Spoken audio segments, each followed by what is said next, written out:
Il est considéré comme un hybride et traîne derrière lui une réputation d'animal têtu, méchant et borné. Difficile à croire lorsque l'on regarde un mulet au fond des yeux. La 8e rencontre des muletiers au Contamine Montjoie a donc permis de tordre le cou à toutes ces idées reçues. Un mulet, il prend la qualité du père et de la mère. Donc il prend la résistance du père, de l'âne, et il prend aussi l'agilité de la mère. Et un mulet vit plus longtemps qu'un cheval ou un âne. Il peut porter plus lourd, il mange moins.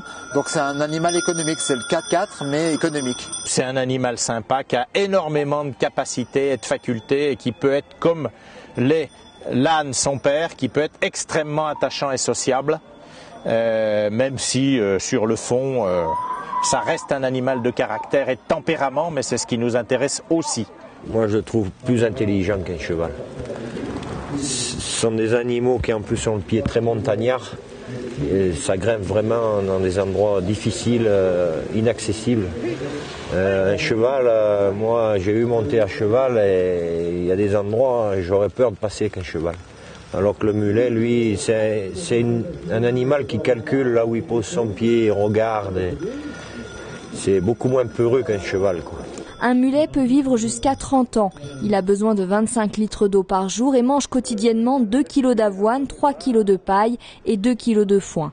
Résistant aux fortes chaleurs et aux maladies, il est plus sensible au froid, mais son agilité et sa force font de lui un compagnon fidèle et de plus en plus utilisé dans des missions diverses. On propose au départ des randonnées montées ou à pied, les mules étant soit montées, soit elles portent les affaires des gens, des vacanciers, ce qui donne beaucoup plus d'autonomie et ce qui permet de limiter la présence de véhicules dans la montagne.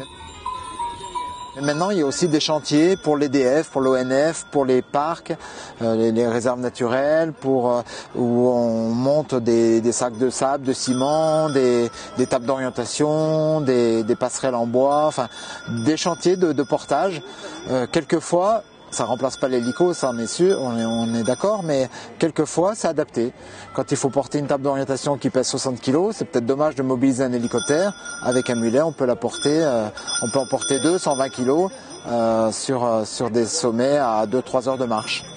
Véritable acteur du respect de l'environnement et du développement durable, le mulet est capable de porter jusqu'à 200 kg. Les animaux tendres, attachants, agiles et qui acceptent d'être chargés comme des mulets ne sont pas si nombreux. Cela vaut bien en retour un caractère bien trempé.